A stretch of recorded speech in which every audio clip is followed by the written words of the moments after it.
Mesdames et messieurs, je crois que Pierre Chauvet me fait trop d'honneur en me rendant responsable de toutes les connaissances et bien au-delà de notre planète. Il est vrai que j'ai voyagé un peu partout, mais les voyages vous rendent justement modeste. Vous comprenez que finalement, vous ne comprenez pas beaucoup et que ce sont des tentatives plutôt d'assimiler certaines idées essentielles qui sont au bout de tous ces voyages. Alors, je ne vous ai pas apporté ici une omniscience, je ne vous ai pas apporté ici des réponses, comme on dit, à des questions, mais je vous apporte quand même l'offre d'une réflexion autre, comme on dit aujourd'hui. Une autre réflexion que celle qui vous submerge du côté des médias, de la presse, du discours des politiciens, et normalement les idées reçues qui ont aujourd'hui le nom de slogans et qui n'en sont pas davantage respectables. Je trouve un peu partout, et c'est normal, que les gens sont bombardés par toujours les mêmes idées et qu'ils finissent par plus ou moins accepter ces idées. Je ne veux pas vous bombarder par d'autres idées, je vous propose tout simplement une réflexion de considérer qu'il y a peut-être d'autres possibilités politiques pour le présent et pour l'avenir. Alors tout ce que je vous dirai ici, ce n'est pas parole d'évangile, ce sont des hypothèses qui se réaliseront ou ne se réaliseront pas dans l'avenir, mais enfin qu'il faut quand même envisager afin de comprendre que notre monde a des choix, des options et que les jeux ne sont pas faits. Alors, je crois comme mon sujet est quand même de parler de l'Empire de l'Est, et non seulement de l'Union soviétique, mais de plus en plus ce que je considère comme une politique qui cherche ses voies dans l'Est de l'Europe. Je dis bien cherche ses voies, parce qu'on ne peut pas dire que les capitales de l'Europe de l'Est, Prague, Varsovie, Budapest, Berlin-Est et ainsi de suite, suivent Moscou avec le même degré d'obéissance qu'elles les ont suivies depuis 1945. Il y a là aussi une certaine évolution, je dirais, du point de vue de Moscou, une certaine dégénérescence, parce que l'obéissance de ces partis n'est plus absolument acquise aux dirigeants du Kremlin. Donc ne tombons pas dans l'erreur de croire que l'Empire soviétique, et je parle encore une fois de l'Europe de l'Est, je ne parle pas du Nicaragua, d'Angola, d'Éthiopie, d'Afghanistan, l'Empire soviétique n'est plus, s'il a jamais été, monolithique, qu'il y a des divergences qui s'y manifestent, et ces divergences, à mon avis, sont chaque jour plus larges, et nous verrons peut-être un de ces jours, je dis bien un de ces jours, non pas l'éclatement de l'Empire, c'est encore un mot sloganisé, mais une espèce d'affaiblissement de l'emprise soviétique sur l'Est de l'Europe. Une fois de plus, je ne vous demande pas de me croire sur parole, je vous propose seulement une hypothèse et qui se vérifiera, ne se vérifiera pas, mais d'envisager autre chose que ce que nous racontent les médias et le discours officiel des politiciens. Alors, quels sont les signes, les symptômes de cet éclatement, pour l'appeler ainsi, ou bien de cette diversification, plurification, évidemment, on pourrait ici trouver des étiquettes, peu importe. Le Kremlin, non pas depuis le début, mais depuis, disons, 3 décennies, plus ou moins, a compris que, en échange d'avoir ce point de fer avec lequel il maintient sa puissance, son occupation dans l'Europe de l'Est, qu'il faut quand même jeter quelque chose, un os, comme on en jette aux chiens, à ces peuples-là, pour que ces peuples acceptent finalement la mise au pas politique, économique et autres. Cet os qu'on leur a jeté était presque depuis le début le nationalisme. Les dirigeants soviétiques, marxistes, surtout à ce moment-là, je parle d'il y a 30 ans, marxistes ne comprenaient pas que les nations ont une existence indépendante des autres idéologies. Un bon marxiste de bonne foi ne peut pas comprendre qu'il y ait des nations parce que leur doctrine leur raconte que la nation disparaîtra, on liquidera la nation, ce sont les dernières traces de quelque chose qui appartient au passé. Or, ce n'est pas vrai. Première erreur des soviétiques a été que les nations sont indestructibles et qu'on leur jette un drapeau en disant défiler sous ce drapeau, ça ne tire pas à conséquence. Eh bien, leur première réaction, c'est de découper au centre de ce drapeau l'emblème soviétique et de laisser un trou au lieu de cet emblème, et ce trou-là, en plein milieu, au centre du drapeau, représentera la volonté nationale de survivre. Évidemment, c'est ce qui s'est passé dans tous ces pays. Au nom du nationalisme, qui, je vous rappelle, mais c'est inutile peut-être de vous le rappeler, c'est pas seulement le drapeau, c'est la tradition, les tombeaux des ancêtres, les grandes dates de l'histoire, les grands personnages, et jusqu'aux chansons patriotiques, jusqu'aux symboles patriotiques. Voilà, c'est ce qui s'était imposé depuis 3 décennies dans tout l'Empire soviétique, c'est-à-dire dans l'Est de l'Europe. Le nationalisme qui finit aujourd'hui par grignoter l'emprise du parti. Ne me demandez pas de détails comment on grignote une idéologie aussi puissante que l'idéologie marxiste, mais c'est que finalement les gens trouvent en face de leur occupant, en face de leur tyran, ils trouvent un autre appui, notamment dans la nation. Une nation qui représente bien autre chose et des choses bien plus concrètes que l'idéologie soviétique. Mais qui dit nation dans l'Est de l'Europe, et je ne parle pas de la France qui est où la situation est assez dégradée à ce point de vue-là, point de vue religieux. Je vous rappelle le mot du pape Jean-Paul II, France, qu'as-tu fait de ta foi? Eh bien, c'est une question tout à fait valable, à laquelle les réponses n'est pas tout à fait favorable. Eh bien, cette question-là n'existe pas dans l'Europe de l'Est. La personne ne met en doute la vérité de la foi.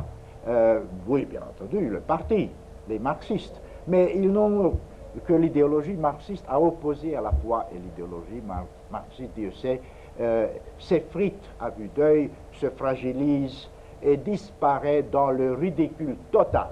J'irai même plus loin, ce n'est même plus ridicule, les gens ne pensent même pas au communisme. C'est quelque chose d'ennuyeux, on n'en parle pas, le communisme n'est plus un sujet dans l'Europe de l'Est. Alors voilà la religion, la foi, qui est inséparable dans l'Europe de l'Est, comme dans le passé c'était inséparable dans l'Europe de l'Ouest. La religion, la foi et par conséquent l'Église sont inséparables de la nation. Alors qui dit nationalisme dans l'Europe de l'Est dit également religion. Ce qui ne veut pas dire que tout le monde va à l'Église, ou bien que tout le monde qui se trouve à l'Église est croyant, ou qui pratique la religion, mais c'est un symbole et on se rallie autour de symboles. Les églises sont pleines à craquer, parce que, en partie, parce que les gens manifestent ainsi leur dégoût, leur mépris du régime. Donc c'est un moyen de résister bien plus efficace que pas mal d'autres moyens de résistance et qui trouveraient tout de suite les tanks soviétiques devant eux. Mais comment voulez-vous que les tanks soviétiques se présentent devant toutes les églises, devant toutes les manifestations et défilés? Et c'est à tel point vrai que le mois de mars, le 15 mars dernier, le 15 mars en Hongrie est une fête nationale depuis le soulèvement hongrois de 1848 contre les Habsbourg, que 10 000 personnes ont défilé dans les rues de Budapest, et il y avait un orateur, mais il y en avait plusieurs, mais un orateur surtout, qui a dit ouvertement, toute la police étant là, mais Russes, armée russe déguerpissée, nous ne voulons plus d'occupation russe, nous ne voulons pas de communisme, nous voulons la Hongrie. Eh bien, montrez-moi le pays occidental qui oserait imaginer pareille audace. Et après quoi, la police n'a rien fait, parce qu'il y avait 10 000 personnes qui appuyaient de leurs cris d'enthousiasme cet orateur. Alors voilà, les communistes, le Kremlin, il y a à peu près 3 décennies, ont déclenché à leur insu un mouvement qui, donc nationalisme d'abord, nationalisme et religion ensuite, sur lesquels se greffent alors d'autres mouvements de résistance, d'autres idées résistentialistes, notamment, et ce n'est pas beau si vous voulez, la haine du voisin. Bon, ce n'est pas la même chose que ce que je viens de dire jusqu'ici, religion de la charité et de l'amour, mais aussi, soyons honnêtes, il y a aussi la haine du voisin. Dans ces pays-là, les Hongrois détestent les Roumains qui lui rendent, les Croates détestent les Serbes, les Slovènes détestent également les Serbes, les Albanais détestent toute la Yougoslavie, les Ukrainiens détestent les Russes détestent les Polonais et vice-versa, les Tchèques détestent les Slovaques. Enfin, je m'excuse d'utiliser tant de fois le mot déteste, mais c'est un terme assez modéré pour décrire la réalité qui est aussi ancienne que l'histoire elle-même. Alors pourquoi est-ce que je dis que c'est un signe favorable, est-ce que c'est un symptôme positif? C'est que jusqu'ici ce n'était pas possible parce que sous l'idéologie soviétique, chaque peuple socialiste devait aimer le voisin parce que sous le signe de la solidarité socialiste. Et alors les gouvernements devaient, n'est-ce pas, considérer les autres gouvernements comme des alliés, et même plus que des alliés, et qu'ils allaient tous ensemble renoncer à leur nationalisme, à leur patriotisme, et se fondre dans ce grand magma soviético-marxiste où tous les peuples seront frères et se jetteront au cou les uns des autres. Eh bien, le fait que ce n'est plus le cas indique une certaine tolérance à l'égard des sentiments populaires et des sentiments nationaux. Aujourd'hui, le gouvernement hongrois attaque ouvertement le gouvernement roumain au sujet de la Transylvanie et des 2 millions de Hongrois qui subissent la répression terriblement cruelle du gouvernement hongrois. Et vous avez aujourd'hui des ministres hongrois, évidemment membres du parti marxiste, même membres à part entière, et qui disent, voilà le langage, n'est-ce pas, qui n'était pas imaginable il y a encore quelques années, que nous avons la mère patrie, terme hérétique, sous l'idéologie marxiste, nous avons la mère patrie et nous avons le droit de protéger nos ressortissants, nos frères hongrois qui subissent les pressions du gouvernement roumain.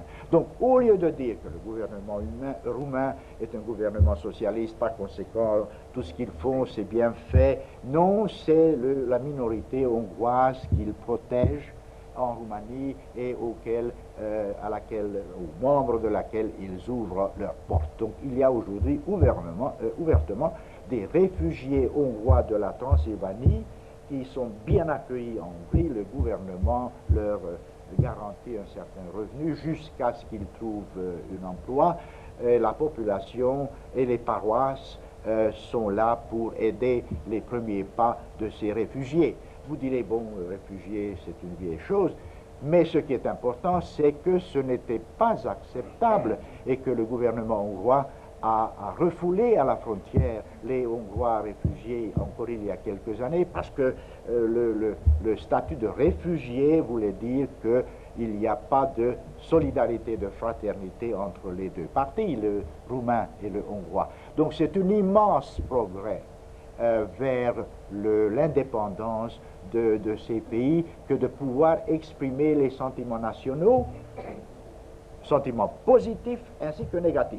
Nous ne vivons pas dans le paradis, il y a des sentiments négatifs qui accompagnent les sentiments positifs. Autre signe de la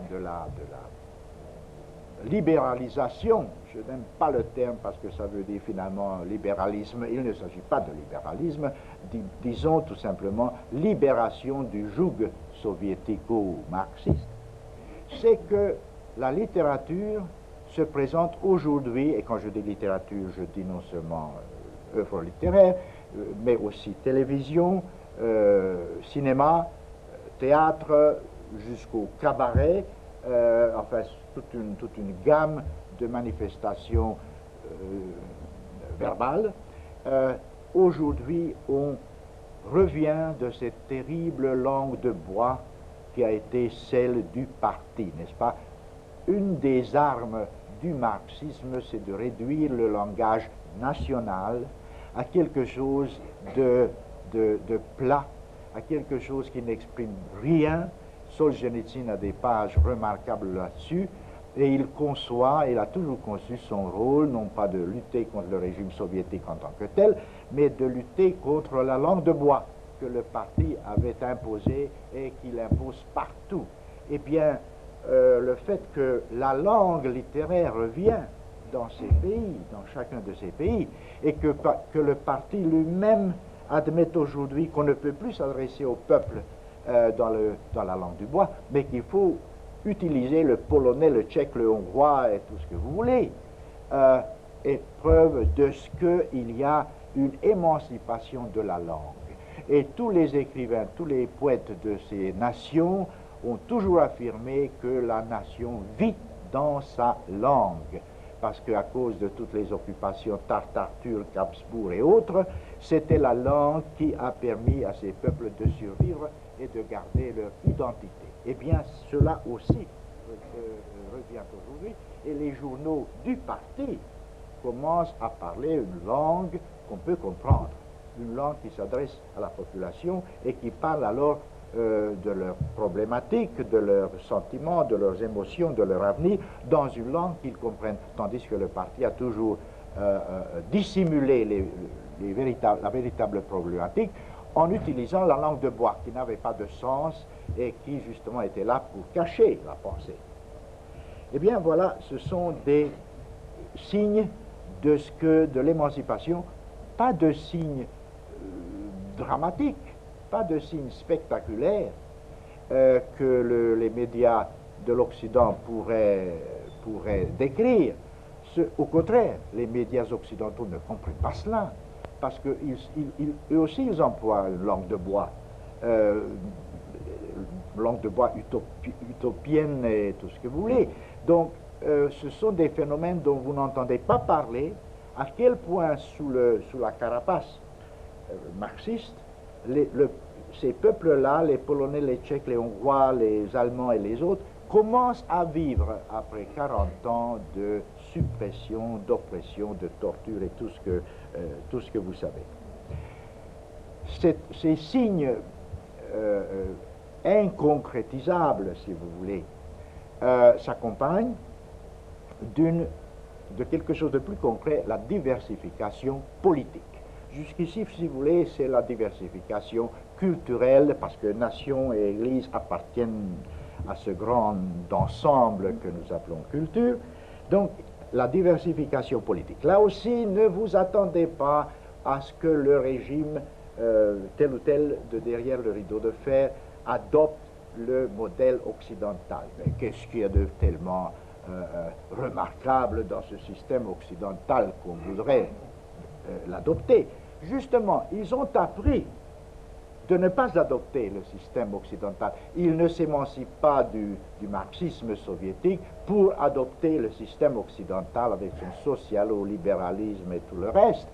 Et alors, il est très intéressant de constater comment ils cherchent non pas une troisième voie, mais des troisièmes voies et d'autres formules qui seront peut-être demain la formule adoptée après que tous ces événements passent et que le peuple puisse exprimer de nouveau ses idées. Alors, je dirais que très importante parmi les nouvelles idées et les nouvelles formules qui ne sont pas formulées, parce que c'est cela, il ne faut pas s'attendre à ce qu'il y ait formulation ouverte, mais c'est dans tous les esprits, et c'est plus important. C'est la rencontre, si vous voulez, du syndicalisme et des encycliques pontificales. C'est-à-dire que le pape Jean-Paul II a fait quand même un bon travail de rapprocher la classe ouvrière polonaise des encycliques et vice-versa. Si vous lisez ces encycliques, qui sont évidemment dans la ligne générale de l'enseignement de l'Église, mais les mots, les termes qui sont accentués dans les nouvelles encycliques, et il y en a 3 encycliques récentes du pape Jean-Paul II, qui parlent des ouvriers, de la vie économique et du choix économique, eh bien, cela est calqué sur les manifestations ouvrières des syndicats en Pologne et ailleurs. Et alors cela est le grand ennemi, n'est-ce pas, du régime, du Kremlin, que le pape, la religion, non seulement dans le sens où les gens vont à l'église, mais dans le sens où la grande question sociale de notre siècle trouve une espèce d'écho chez le Vatican, et il y a un va-et-vient entre les deux, et que les encycliques ne sont plus considérées, ne peuvent plus être considérées comme expression du capitalisme. Au contraire, dans l'Amérique où j'habite, dans les milieux de droite, soi-disant de droite, enfin conservateurs comme on les appelle, on a attaqué la dernière encyclique du pape en disant que c'est du socialisme, c'est même du communisme. Ce n'est pas vrai. C'est finalement la compréhension de ce que le syndicalisme, qui n'est plus un syndicalisme de lutte de classe. Cela aussi, il faut l'accentuer. Nous ne parlons plus, derrière le rideau de fer, d'une lutte de classe, parce que c'est le slogan soviétique marxiste. Alors évidemment, personne ne veut la lutte de classe, et on ne conçoit pas le syndicalisme et la vie des ouvriers comme opposés à la vie des citoyens. Les ouvriers sont intégrés dans la nation qui cherche maintenant à s'exprimer au-delà de cette carapace du parti. Mais cette classe ouvrière ou ce syndicat ou ce syndicalisme trouve aujourd'hui un écho dans les encycliques et vice-versa. Alors c'est, à mon avis, un gain énorme que la lutte de classe est écartée, et avec cela, toute la justification du marxisme. Autre chose, c'est la pluralisation au sein du Parti communiste. Le Parti communiste est monolithique, mais serait quand même inquiété si d'autres partis se présentaient en dehors de lui. Encore une fois, là, vous avez la doctrine marxiste. Le parti possède la vérité, et l'exécution de la vérité et la mise en pratique de la vérité, il ne peut pas y avoir d'autres partis, comme il ne peut pas y avoir d'autres syndicats. Bon, les gens comprennent, les gens ne veulent pas de bain de sang. La résistance dans ces pays ne va pas directement vers la confrontation. Mais, autre nouvelle formule, les gens proposent la diversification à l'intérieur du parti. vous demandez, mais comment est-ce possible? Personne ne sait. Mais l'idée est lancée. Et il y a toujours à l'intérieur du parti des gens qui, soit par bonne foi ou par mauvaise foi, par opportunisme, adoptent ces points de vue en disant justement, mais ce sont des exemples concrets dont je vous parle, que en effet il faudrait qu'à l'intérieur du parti il y ait des non-marxistes qui puissent également s'exprimer, quitte à retirer ce qu'ils disent, mais afin que dans le débat à l'intérieur, il y ait débat authentique à l'intérieur du parti. Personne ne vous dira ce que cela veut dire, parce que personne ne sait et personne ne voudrait pas le dire. Mais l'idée est lancée d'une diversification à l'intérieur du Parti communiste. Maintenant, est-ce que cela mènera à plusieurs partis communistes? Personne ne le pense. Cela mènera éventuellement à un parti communiste qui se diversifie et par là perd son caractère de monolithisme et même de parti.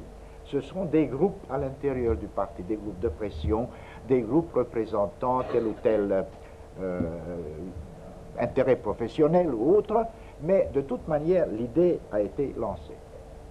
Autre idée, troisième aspect de cette diversification politique, la presse libre. Vous trouvez que dans tous ces pays-là, on lance l'idée de la presse libre. Qu'est-ce que cela veut dire?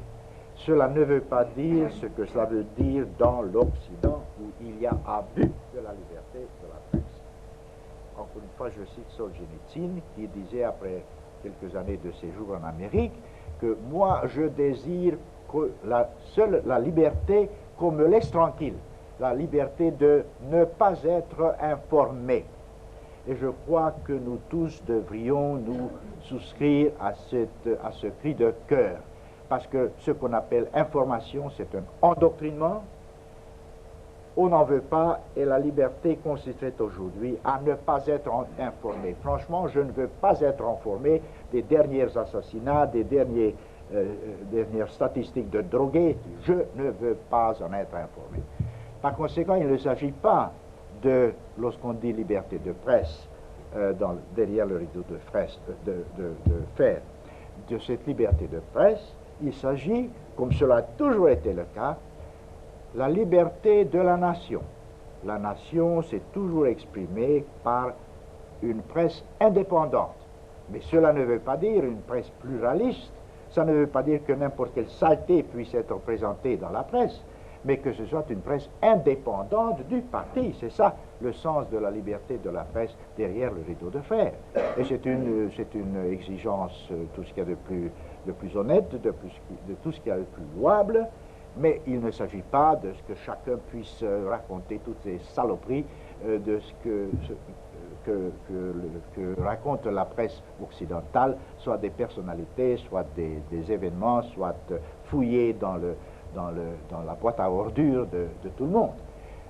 Donc, indépendance de la presse, finalement, et pas liberté de la presse. D'ailleurs, ces affiches sont évidemment pour la télévision occidentale qui ne comprendrait pas autre chose que liberté de la presse, mais c'est dans les langues propres, il ne s'agit pas de liberté de la presse, il s'agit de l'indépendance de la presse. Une presse indépendante, ce qui ne veut pas dire presse libre dans le sens de toutes les licences. Et finalement, le quatrième aspect de cette diversification politique, c'est que des groupes se constituent. Des groupes qui n'ont pas été autorisés auparavant, n'est-ce pas? Le parti avait monopole total. On ne pouvait pas constituer un cercle de joueurs d'échecs sans que le parti donne son approbation et ses agents à l'intérieur de ce club, sportif ou autre. Maintenant, il y a prolifération de ces groupes. J'ai été capable de m'entretenir avec les membres de plusieurs de ces groupes qui viennent de n'importe quelle profession, de n'importe quelle couche sociale ou intérêt professionnel, et j'ai pu constater qu'il ne s'agit pas de société de pensée dans le sens jacobin du mot. Il ne s'agit pas de proposer une utopie, comme l'ont fait les amis de Robespierre et des autres. Il s'agit de diversification, mais non pas au niveau politique, au niveau du samizdat, n'est-ce pas, ce qui a été la presse plus ou moins clandestine auparavant et qui est maintenant de plus ou moins clandestine, elle est devenue plus ou moins libre.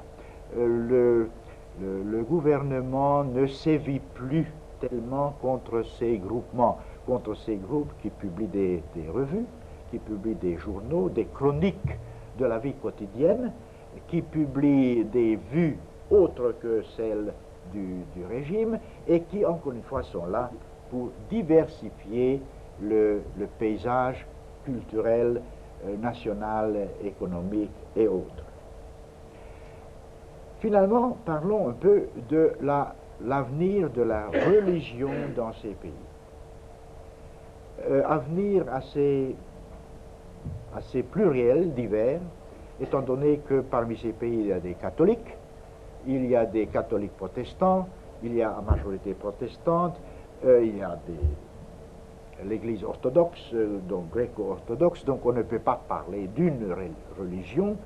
Et justement, ces églises-là acceptent aujourd'hui la coexistence. Je ne sais pas ce qui va se passer demain. Et il paraît que déjà, pour parler du cardinal Casaroli à Moscou, avec les représentants attitrés de l'Église orthodoxe russe, il y a déjà des malentendus, des conflits. Ce n'est pas demain ou après-demain que le schisme entre Rome et Constantinople, c'est-à-dire Moscou, finira par s'aplatir, par disparaître. L'Église orthodoxe russe a ses propres visées, et ces visées ont toujours été anticatholiques. Tout comme le Vatican a voulu même profiter en 1917 de la révolution bolchevique, en se disant que voilà, la révolution bolchevique va réprimer l'Église orthodoxe, c'est la chance de Rome de pénétrer avec son catholicisme. Il ne faut pas s'imaginer que l'Église s'aime entre elles, mais enfin, il y a pour parler, il y a que cela mène au conflit, que cela mène à une solution paisible, on n'en sait rien. Le fait est que les religions, les églises, se manifestent de nouveau. C'est cela qui est important. Alors voilà la diversification dont je parle. En ce qui concerne l'Église catholique, qui nous intéresse évidemment en premier lieu,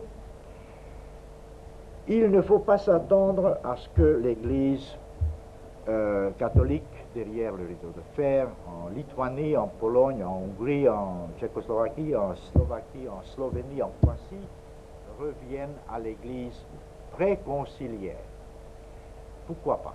Parce que ce que les églises et leurs représentants ont quand même réussi à extorquer à Moscou, ou bien à leur satellite, gouvernement satellite, ça a été fait justement au nom de la modernisation. Modernisation qui est finalement Vatican II. En allant à Moscou et en disant que bon, jusqu'ici l'Église a été féodale, tout ce que vous voulez, mais maintenant c'est une Église moderne dont les fenêtres sont ouvertes, c'est tout cela, qui ont des communautés de base et qui ne dépendent plus tellement des évêques. Tout ce discours qui nous a déplu, je ne veux pas utiliser un terme plus fort, qui nous a déplu ici dans l'Occident, a été utilisé à bon escient et positivement par les églises derrière le rideau de fer. Donc, en présentant une église moderne, les partis communistes sont moins capables de résister aux demandes, d'ailleurs très modestes, de ces églises.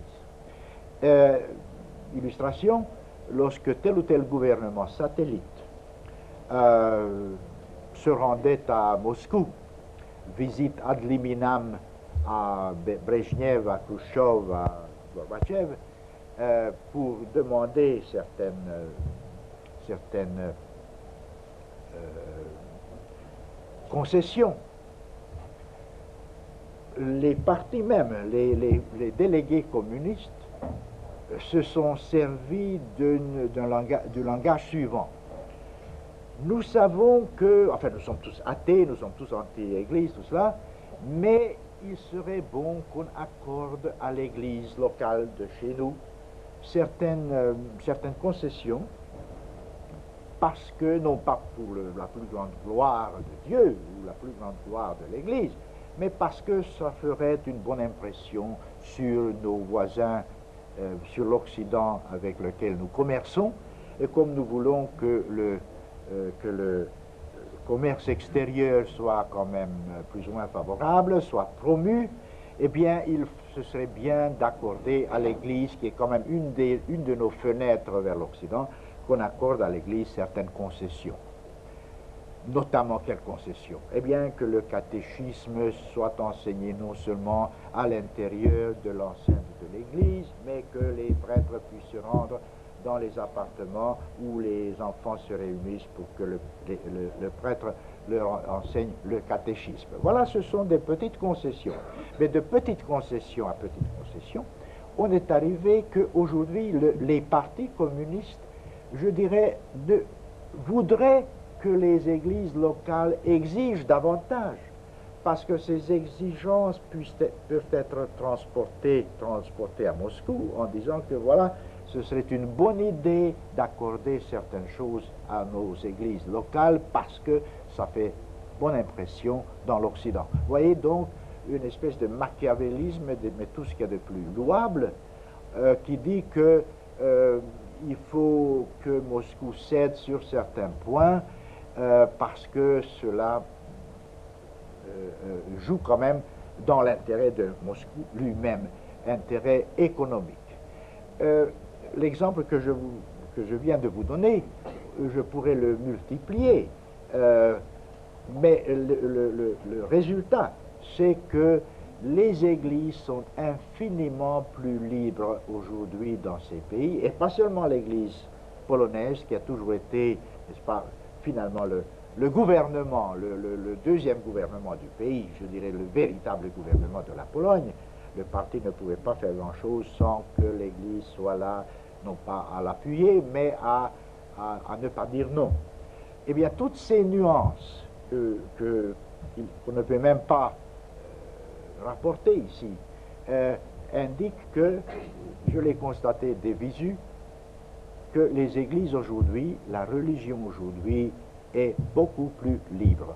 Dans ma Hongrie natale, la première fois que je m'y suis rendu, les églises de village, de la campagne, ont été en très mauvais état, abandonnées parce qu'il n'y avait pas d'argent, et même s'il y avait de l'argent, le gouvernement a empêché la restauration de ces églises. Aujourd'hui, vous ne trouvez pas d'église en ruine, vous ne trouvez pas d'église en mauvais état. On entre dans n'importe quelle église le dimanche, vous voyez là une foule, et ce n'est pas seulement à Budapest, disons, une espèce de vitrine pour l'étranger, mais ce sont des villages, des églises de village. La vie de l'église se reprend, tout comme la vie de la nation et de ses groupes se reprend également. Je ne veux pas dire avec cela que demain on rasera gratis. Tout ce que je vous dis pourrait être renversé d'un jour à l'autre. Et franchement, je crois qu'on est allé déjà trop loin. Staline pouvait renverser ses politiques. Khrouchtchev pouvait envoyer ses tanks à Budapest. Brejnev pouvait formuler la doctrine de solidarité socialiste qui consistait à dire que si un de nos pays frères, donc socialistes, est envahi par l'Occident, eh bien nous viendrons tout de suite à son aide. Gorbatchev n'est pas dans la même situation. Je ne cherche pas à savoir si Gorbatchev est aussi communiste que Brejnev, ça ne m'intéresse pas. C'est un homme réaliste, tout comme était Brejnev. Il sait jusqu'où il peut aller, et selon les signes, jusqu'au 10 juin 88, je ne parle pas de demain, nous pouvons lire peut-être demain dans les journaux. Tout cela a été renversé, la vapeur est renversée, on fait marche arrière, tout cela a disparu. Mais jusqu'ici, on peut quand même formuler sur Gorbatchev cette opinion qu'il est là à constater, ce n'est pas un imbécile, c'est même un homme infiniment intelligent. Le parti n'est pas seulement fait d'imbéciles, le parti est capable de proposer, d'élever sur le piédestal des hommes supérieurement intelligents. Et j'ajoute un fait qu'on néglige aujourd'hui. Anatoly Dobrynin, vous connaissez ou ne connaissez pas son nom, a été ambassadeur du Kremlin à Washington pendant 24 ans. Vous pouvez vous imaginer si le Kremlin maintient un ambassadeur aux États-Unis pendant 24 ans, cet homme a donné des signes, des garanties de loyauté totale. Ce Dobrynin a été le chouchou des cocktail parties à Washington. Tout le monde l'adorait, il n'y avait pas de cocktail ou il n'y avait pas de réunion mondaine sans que Dobrynin ne soit invité. Il a joué un jeu merveilleux. Lorsqu'il est rentré, et Gorbatchev l'a fait revenir tout de suite après que Gorbatchev a pris le pouvoir, il est maintenant le chef du département américain au Kremlin. Il connaît l'Amérique au bout du doigt. Il a dû donner des conseils. Et Gorbatchev, croyez-moi, suit ces conseils. Je le constate lorsqu'il visite l'Amérique. Alors, bain de foule, vous voyez Staline objet de bain de foule, non. C'est Dobrynin qui devait raconter à Gorbatchev comment il faut se conduire afin d'amadouer les Américains, c'est-à-dire afin de faire croire à ce peuple immensément naïf, et qui le sera toujours naïf, parce que le communisme disparaîtra à Moscou, la naïveté ne disparaîtra jamais à Washington. Bain de foule, femme, épouse, qu'il a amenée. Les soviétiques n'ont pas beaucoup voyagé avec leur épouse, mais Dobrynin devait leur dire, mais il faut pas faire semblant, couple uni, vous n'avez pas d'enfant, mais vous avez quand même une femme, c'est un couple uni. Il a fait, je veux dire Gorbatchev, il a joué le rôle américanomorphe parfaitement. Et il le jouera parfaitement. Et toutes ces signatures, c'est aussi une manière de dire à l'Amérique, je suis votre ami. Dans les rues de New York, il est descendu de sa voiture, n'est-ce pas, il a serré les mains. Croyez-moi que Gorbatchev ne serre pas les mains si facilement, mais on lui avait dit, mais il faut serrer la main aux Américains parce que ce sera le même soir à la télévision et le peuple américain dira, voilà, c'est merveilleux. Alors, c'est ce qui se passe. Mais on ne peut pas vraiment revenir de cette position déjà avancée. Gorbatchev utilisera ce ramollissement américain en sa faveur et il poursuivra une politique, mais une politique qui n'est pas facile parce qu'en même temps, quand même, Afghanistan, Azerbaïdjan, Arménie, Pologne, Allemagne de l'Est, il y a déjà des signes. Voilà qui resserre ce rôle de Gorbatchev. D'un côté, il y a la facilité avec laquelle il traite avec l'Amérique, mais de l'autre côté, il y a déjà des pressions nationales et religieuses sur lui. Donc il ne faut pas s'imaginer que Gorbatchev est aussi libre qu'était Staline. Il y a là aussi une espèce d'évolution ou de dégradation et que Gorbatchev n'est pas libre. Quand j'ai posé la question à mes amis en Tchécoslovaquie, en Hongrie et ailleurs, mais qu'attendez-vous de Gorbatchev? Ils disent, mais d'abord, nous n'attendons rien d'un communiste. Un communiste est menteur par définition, c'est un tricheur, c'est tout ce que vous voulez. Mais en plus, il ne pourra pas poursuivre parce qu'il sera assassiné. Alors c'est ce qu'on m'a dit, il sera assassiné parce que dans le parti au Kremlin, il y a des opposants et qui sont, qu'on les appelle conservateurs ou autres, ce sont les opposants de Gorbatchev. Mais je pense quand même que la situation dans l'Empire soviétique dans l'Est de l'Europe progresse et a progressé suffisamment pour que Gorbatchev ou son successeur ne puisse quand même pas tout à fait revenir sur cette politique. Donc petit à petit, on grignote l'Empire soviétique à l'intérieur et à l'extérieur.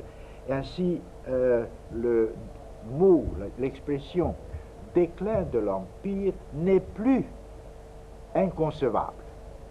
Je ne sais pas, j'ai dit au début que je vous propose une hypothèse et même pas une théorie, mais il n'est pas inconcevable que l'Empire soviétique se soit engagé sur le chemin du déclin.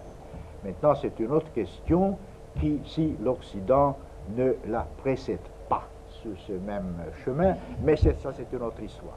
Je vous remercie.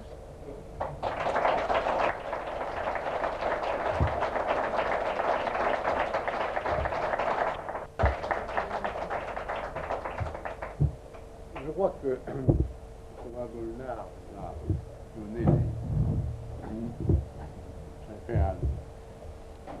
l'image de ces pays de l'Est et je pense qu'il doit y avoir des questions à lui poser. Certains d'entre vous doivent être désireux de lui poser des questions. Y en a-t-il? Monsieur, dans ce déclin des pays d'Europe de l'Est, ah, je n'ai pas dit ça. Dans cette désagrégation de l'Empire, quelle place voyez-vous pour la France dans ses relations avec ces pays? Actuellement, la France est la grande absente. Et cela depuis très longtemps déjà. Et je peux vous assurer que les gens dont je parlais, parce que je n'ai pas cité de nom, mais enfin j'ai parlé avec eux, je sais qu'ils existent concrètement, ils savent pertinemment que selon les déterminismes de l'histoire récente, ils sont soit sujets, enfin ces pays sont soit sujets à l'emprise russe, pas nécessairement soviétique, à l'emprise russe, soit à l'emprise germanique. Géographiquement, géopolitiquement, ils sont là, ils savent que la géographie, on ne commande pas à la géographie. Ils aimeraient donc qu'il y ait d'autres qui participent à ce jeu de hasard qui est en ce moment engagé.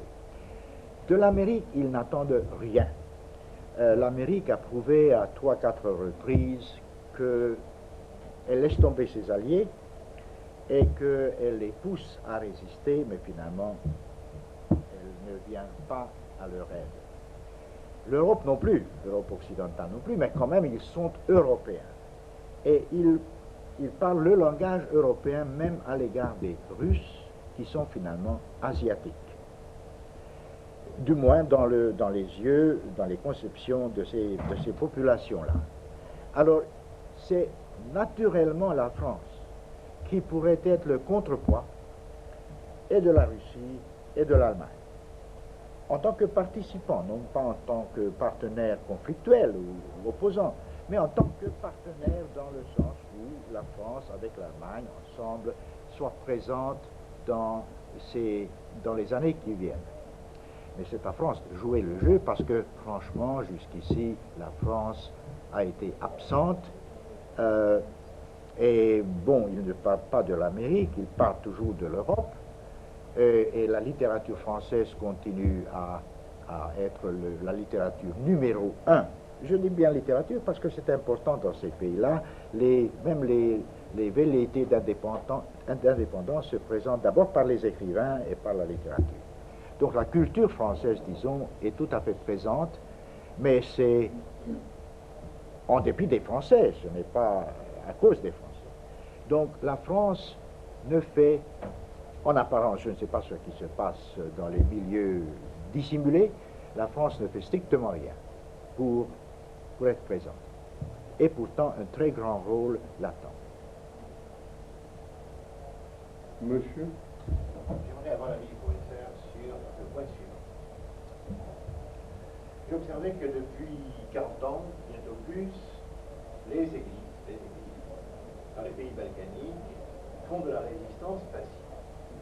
Et qu'en clignotant au bout de 40 ans, on arrive quand même à un certain concedo, une grande salle.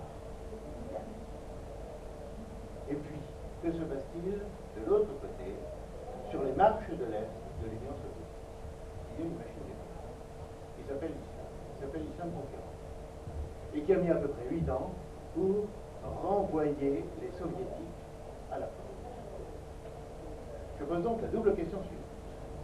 Premièrement, dans le conflit entre l'Union soviétique et l'Afghanistan, est-ce que nous devons prendre parti pour l'Union soviétique ou pour l'islam conquérant? C'est la première partie de ma question, parce qu'un jour ou l'autre, cette machine de guerre va se retourner contre nous, et ma question n'est pas tout à fait dépourvue de dominer l'arrière-pensée. La deuxième question, est-ce qu'il ne vaut pas mieux la machine de guerre de l'islam plutôt que la résistance passive de nos églises?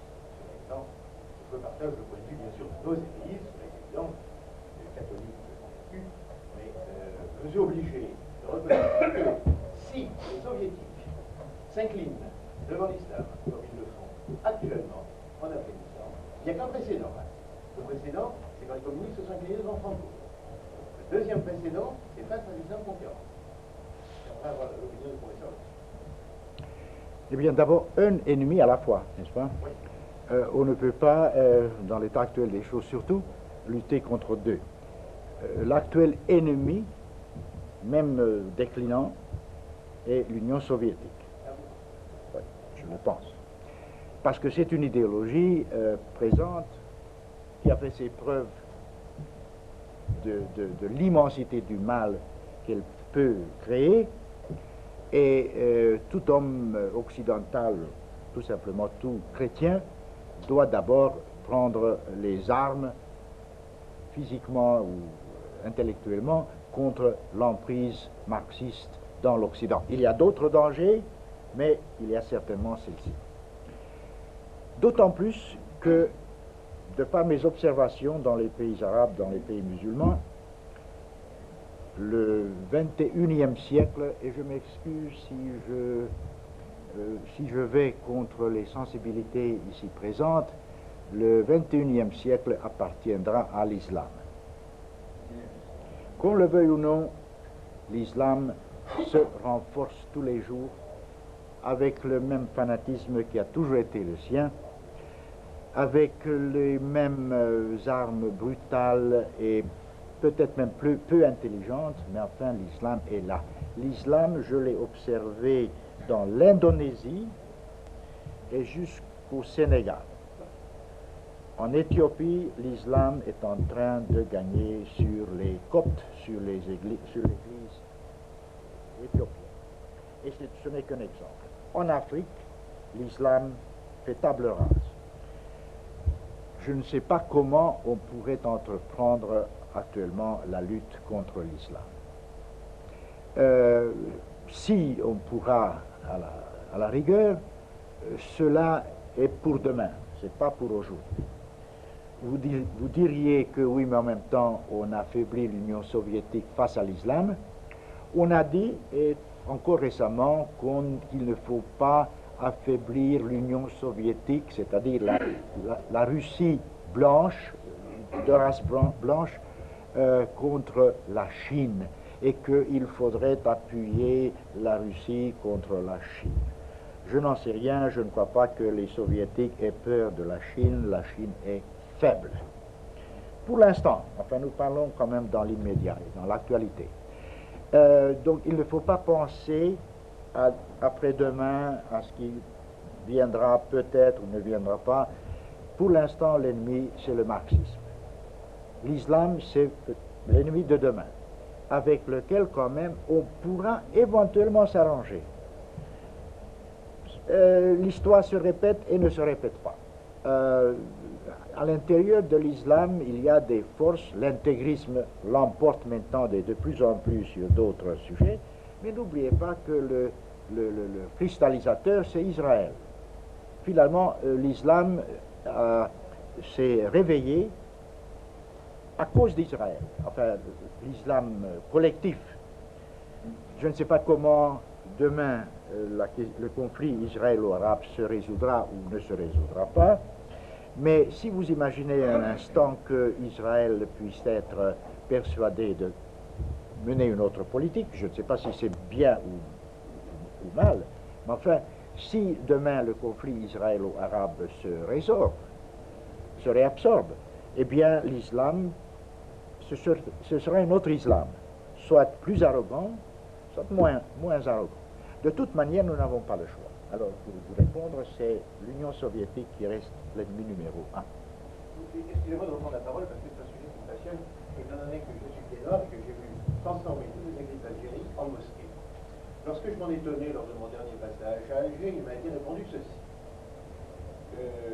Certes, on pense, ici comme ailleurs, tout ce que l'on veut, le Monseigneur Duval, l'actuel archevêque et cardinal d'Alger, mais il aurait obéi sur ordre parce que Jean-Paul II, entre la possibilité de voir des églises transformées en maisons du peuple, dans lesquelles on pratiquerait une religion athée matérialiste, et la possibilité de transformer les églises en mosquées, dans laquelle on pratiquerait une religion qui sera axée sur autre chose que le matérialisme, et que ce l'islam n'est pas du tout axé sur le matérialisme. Eh bien, Jean-Paul II aurait donné, si j'ose dire, sa bénédiction à cette transformation, car il considère qu'à partir du moment où on transforme une église en mosquée, on transforme quelque chose de religieux, quelque chose de spirituel, en quelque chose d'autre spirituel.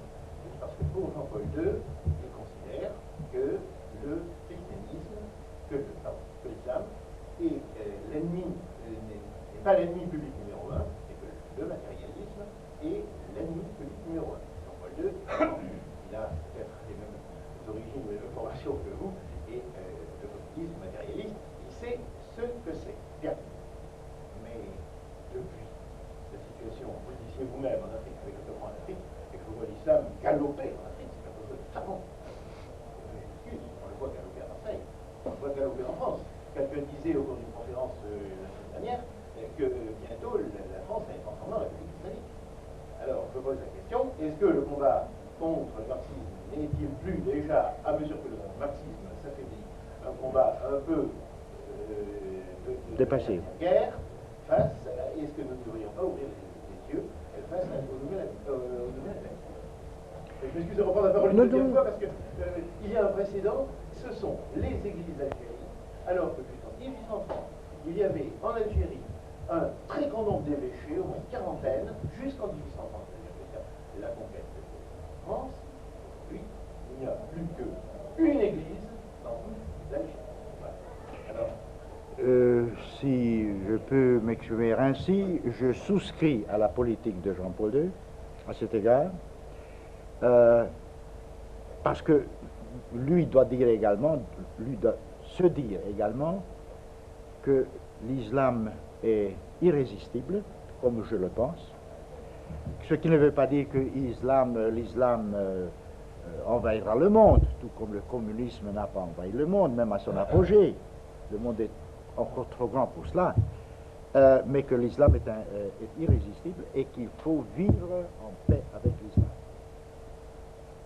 Je sais les sacrifices des Libanais, je sais tout cela, il faut vivre en paix avec l'islam parce que c'est une puissance, encore une fois, du XXIe siècle.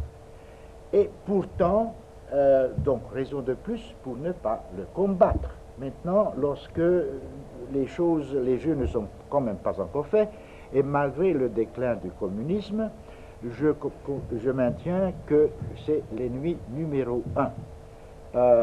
Il a encore assez de réserves pour lutter dans certaines parties du monde, pour lutter même intellectuellement.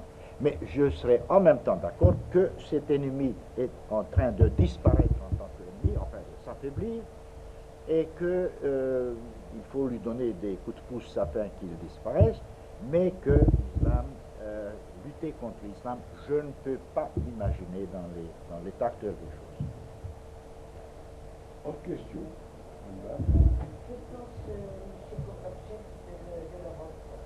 Que pense M. Gorbatchev de l'Europe? Madame, je ne suis pas Monsieur Gorbatchev, vous n'avez pas lu le programme. Que peut-il penser? Encore une fois, en toute modestie, excusez-moi, c'est une hypothèse, je ne sais pas. Mais il doit penser en tant que Russe, même pas en tant que communiste. Nous en discutons souvent avec notre ami Pierre Chauvet. Il doit se dire, le communisme s'affaiblit, même à la maison, à son seuil, pour ne pas dire à la maison. Il faut d'abord neutraliser l'Amérique, c'est-à-dire neutraliser le rapport entre l'Amérique et l'Europe. Il faut détacher l'Amérique de l'Europe. Évidemment, c'est sa politique, et c'est une politique bien conçue. Deuxième démarche, il faut faire une espèce d'alliance avec la plus grande puissance européenne qui est et reste l'Allemagne. Pour ce faire, j'ai, se dit Gorbatchev, une arme extraordinairement efficace, leur offrir la réunification. Une Allemagne réunifiée se détache, à condition qu'elle se détache de l'Occident, de l'OTAN et de l'Amérique, et qu'elle mette son immense talent industriel à nous fabriquer des choses, des objets, à travailler pour nous. Pour cela, je leur demande des contreparties. La contrepartie, c'est qu'elle change de régime, pas communiste, je ne crois pas que Gorbatchev ait cette idée saugrenue-là, mais une idée, un régime plus ou moins favorable à la Russie. Il en résulterait, et je raccourcis évidemment parce que ce serait des étapes, il en résulterait ce que j'appelle un condominium entre l'Allemagne réunifiée et la Russie. Condominium à l'intérieur duquel vivraient tous ces pays dont j'ai parlé tout à l'heure, et qui se dirait, c'est quand même mieux que de vivre sur l'Union soviétique. Nous connaissons les Allemands, ce sont des maîtres très durs, mais enfin quand même ce sont des Occidentaux, des chrétiens, ils nous comprennent, nous avons en partie leur culture, et alors là, ce serait une espèce de paix, armistice, trêve, entre Moscou et Berlin, parce que ce serait Berlin, ce serait plus bonne. Et à mon avis, M. Gorbatchev travaille en ce moment à proposer ces choses à Bonn, à l'Allemagne. Preuve, c'est que dernièrement, dans le Neues Deutschland, le journal officiel communiste du régime de l'Allemagne de l'Est, a proposé toutes ces choses. Le Pravda ne pouvait pas le faire, le Pravda quand même ne peut pas s'agenouiller devant les Allemands de l'Ouest, mais confier à un de nos satellites de dire ce que nous ne voulons pas dire, eh bien il l'a dit. Il a dit cela, une espèce de rapprochement entre les deux Allemagnes qui ferait que l'Union soviétique ne devrait plus être menacée, mais que les capitalistes fascistes américains et les autres seraient neutralisés et que nous ayons des rapports avec l'Allemagne, Allemagne que nous connaissons, se dit Gorbatchev. Et les Allemands se disent la même chose. Nous connaissons les Russes, nous savons quelles sont les possibilités, nous pouvons exploiter leur marché, nous pouvons organiser ce que de Lénine à Gorbatchev, le régime ne pouvait pas organiser. Je crois que cela aussi est inscrit dans l'histoire, non pas seulement du XXIe siècle, mais déjà de la fin du XXe. Nous verrons cette... Moi, c'est une question curieuse. Ça dépend de l'Europe, ça dépend de la France, d'entraîner ce qui reste de l'Europe, c'est-à-dire occidentale, dans ce jeu, c'est-à-dire de s'engager dans ce même jeu pour que l'Allemagne ne soit pas... Parce que l'Allemagne, elle aussi, aurait au début besoin de quelques attaches dans l'Europe occidentale. Alors je crois que l'Allemagne accepterait de bon cœur que la France soit d'une façon ou d'une autre associée à ce... Et je crois que Mitterrand fait déjà des propositions dans ce genre, et à Moscou et à Bonn. Cela veut dire le détachement de l'Europe occidentale de l'OTAN. Et je crois que cela aussi est inscrit dans l'histoire.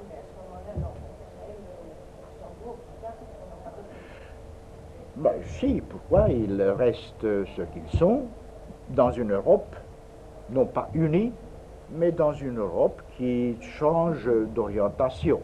D'ailleurs, qui change d'orientation, multiplie, diversifie ses orientations, n'est-ce pas? Il ne faut pas concevoir ce que je dis comme une amitié vers l'Est et inimitié vers l'Ouest, mais enfin une diversification, tout azimut, comme disait De Gaulle.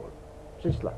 Finalement, je crois que ce serait une bonne politique, en partie pour rassurer les Allemands, et en partie pour une espèce de signal à Moscou, de dire, voilà, vous n'avez pas affaire seulement aux Allemands, vous avez affaire à nous tous. Et nous sommes tous dedans et nous observons les choses. Encore une fois, hypothèse et pas davantage. Est-ce que ça ne serait pas le jeu de la trilatérale? Pardon? Est-ce que ça ne serait pas le jeu de la trilatérale?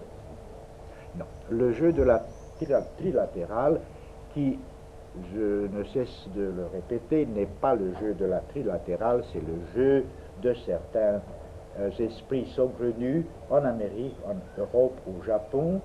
La trilatérale, c'est finalement l'idéologie américaine et pas autre chose, à laquelle souscrivent des snobs français, anglais, japonais, allemands, italiens et les autres. La trilatérale n'existe pas de force, c'est l'Amérique, c'est les États-Unis qui sont la trilatérale. Non, pour eux, c'est la destruction des frontières et des nations. Les nations devraient céder leur place. À quoi? Non pas à des sociétés socialistes, mais aux grandes banques, aux grandes entreprises internationales et transnationales.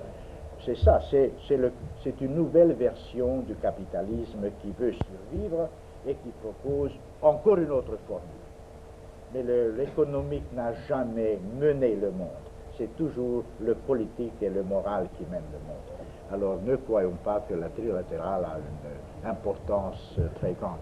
Ce qui se passe entre Moscou et Berlin demain a plus d'importance que ces esprits naïfs et saugrenus de la trilatérale. Monsieur? Le professeur, les soviétiques sur le tir d'Afghanistan, c'est un repli contre stratégique. Donc, c'est la montrée d'une stratégie possible qui rejoint la notion de déclin que vous avez toujours décrit. D'une part, je me demande dans quelle mesure cette diversité dont vous avez parlé, qui se trouve dans tous les pays satellites de l'Union soviétique, qui devient à certains égards opposition, ne serait pas possible d'être récupéré, vous voyez bien, par le fameux levier dialectique de l'idéologie marxiste. D'autre part, en ce qui concerne l'Afghanistan, je disais dans ce génétique que vous avez cité plusieurs reprises, que l'Union soviétique était capable d'avaler 8 Afghanistan sans bronche. Alors, en quelle mesure Est en train d'avaler. était capable Était capable. était capable d'avaler 8 Afghanistan sans bronche. Or, elle est confrontée à ce danger-là en ce moment, et elle se refuse, et elle bronche. Alors, je me demande dans quelle mesure Solzhenitsyn a pu se tromper en formulant les propos que je viens de donner. Elle a avalé, la Russie a avalé. Solzhenitsyn dans une certaine Ben, le fait est que, en ce moment, les armées soviétiques sont en retrait, et que l'Union soviétique n'est pas en train d'avaler 8 autres Afghanistan. Elle a la capacité. Mais qu'est-ce que ça veut dire capacité? Pendant 40 ans, elle en avait la capacité. Ça ne veut pas dire que ça va durer toujours, n'est-ce pas? N'ayons pas cette peur atroce de ce que les soviétiques soient surhumains. Ils ne sont pas surhumains. Le déclin est inscrit dans l'histoire des empires. Et un jour, l'Empire soviétique également trouvera sur son chemin le déclin, tôt ou tard. Ben, justement, il faut s'adapter à ce que le monde ne reste pas toujours dans les mêmes sentiments. Le monde évolue dans tous les sens du mot. Et si je constate que l'Union soviétique, pour la première fois dans son histoire, je veux dire dans son histoire de 70 ans, je ne parle pas de la Russie, est en train de s'avouer vaincu, parce que c'est cela, tout le monde le sait. La propagande soviétique peut faire n'importe quoi, tout le monde sait que c'est un retrait, et que c'est un retrait ignominieux, parce qu'il ne s'agit pas d'une armée qui l'a battu, mais ce sont des guérillas qui l'ont battu. guérilla dont il se servit toujours dans les autres pays. Parce que pour la première fois, il recule, elle recule. Ah ben, ça me suffit. Si elle est capable de faire ceci, de cela, je n'en sais rien. Pour l'instant, elle recule. Ça me fait plaisir.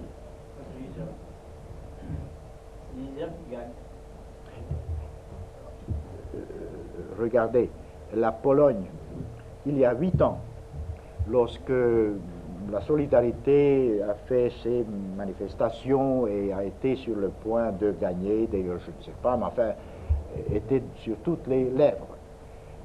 Tout le monde disait en même temps qu'il faut, à l'Église en premier lieu, les tanks soviétiques vont pénétrer en Pologne. Aujourd'hui, on ne parle pas.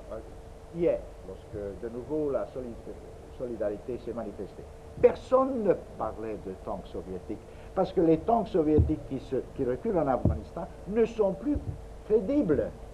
C'est cela, l'histoire a aussi un aspect psychologique. Personne ne croit, et les Polonais en premier lieu, que les Russes soient capables aujourd'hui de faire la même chose qu'ils auraient été capables de faire seulement il y a 8 ans. Le mot tank soviétique ne figure plus dans les rapports. Et c'est important.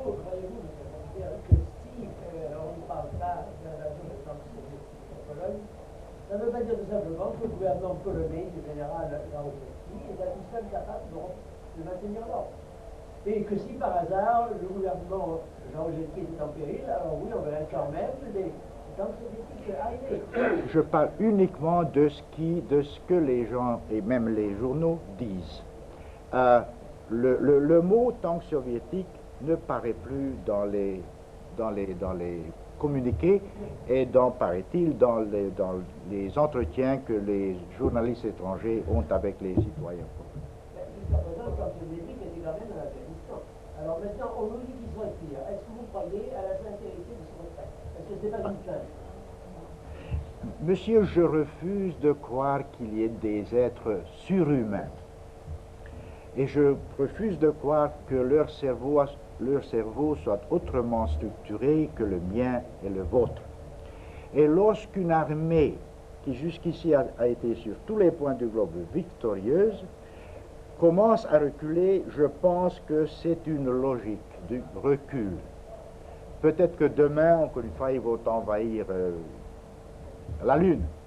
Pour l'instant, ils reculent en Afghanistan et les guérillas les attaquent jusqu'aux villes, jusqu'aux garnisons qui sont encore là.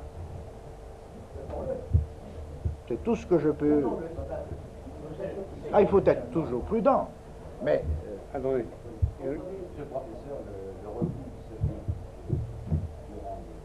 pendant l'histoire est une tactique guerrière qui est quand même connue, qui est pratiquée au moment de Napoléon.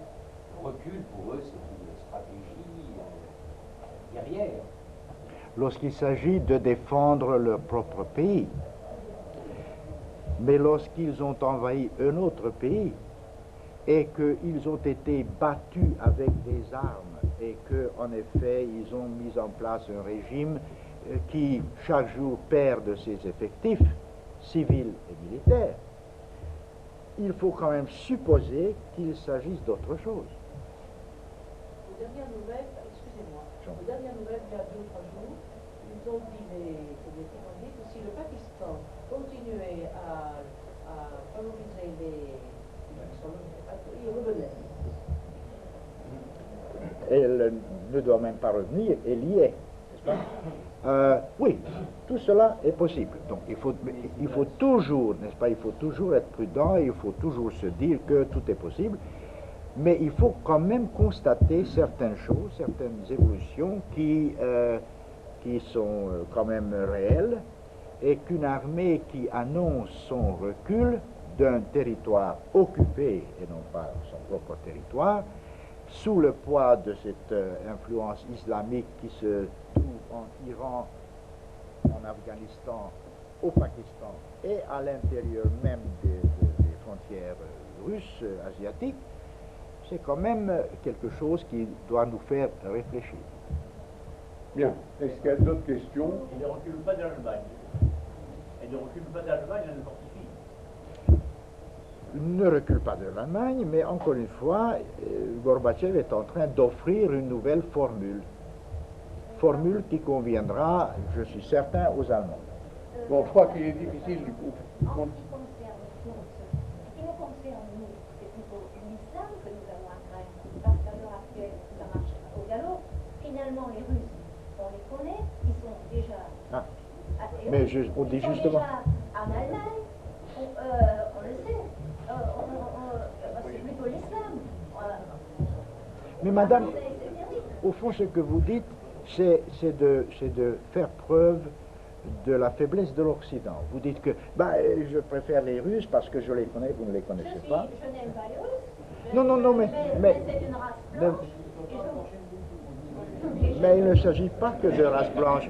Selon le pape Jean-Paul II, il s'agit aussi de spiritualité. Et d'après ce que dit monsieur, le pape Jean-Paul II préfère la spiritualité à la race. Je comprends la spiritualité, mais je suis très chrétienne. Je comprends en ce qui concerne ceux qui respectent la spiritualité. Mais il y a une plus grande majorité de l'islam qui le respecte et force et tue. Mais madame, ça ne dépend pas de vous. Et ça ne dépend pas de nous. Et ce que vous dites est justement avouer notre immense faiblesse, que nous sommes des jouets de l'histoire parce que nous ne sommes plus les joueurs, les grands joueurs de l'histoire. Nous disons que je préfère ennemi numéro 1 à l'ennemi numéro 2. Nous ne pensons même pas à renverser la vapeur et de passer à l'attaque. Au contraire, nous disons, voilà ce qui arrive ici, ce qui arrive par là, je préfère que... Mais vous dites que vous préférez être occupé des Russes plutôt que de l'islam. Ouais, ouais, une fois. Exactement ça, je veux dire qu'on n'a pas le choix. Mais c'est la faiblesse. Et alors, Rien à faire. mais si vous n'avez pas le choix, alors au fond, vous êtes totalement abandonné par l'histoire. Et je dirais, quand je dis vous, c'est pas vous, c'est nous tous, nous méritons notre sort. N'est-ce pas? Parce que nous n'avons jamais rien fait contre Monseigneur Duval ou contre Gorbatchev. Alors voilà la situation, ils nous ont envahis. Madame, je crois qu'il faut poser une question, autrement on ne se dira pas. Alors, il est déjà 9h15. Est-ce qu'il y a une autre dernière question à poser?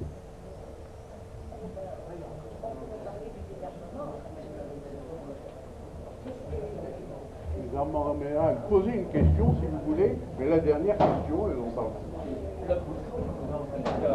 Un peu de silence, s'il vous plaît.